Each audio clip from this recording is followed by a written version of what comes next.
এখানে আপনার এক সারি গাড়ি থাকার কথা, সেখানে আপনারা দেখতে পাচ্ছেন যে এই যে লাল বাতি জ্বলতেছে, এটা হচ্ছে একটা সারি।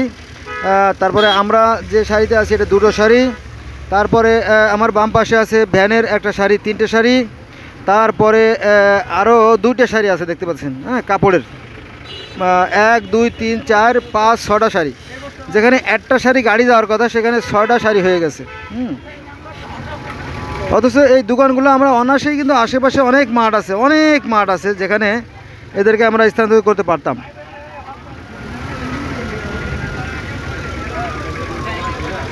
আমাদের কারণেই আমরা আমাদের ক্ষতি করছি, নিজেরা ক্ষতিগ্রস্ত হচ্ছি।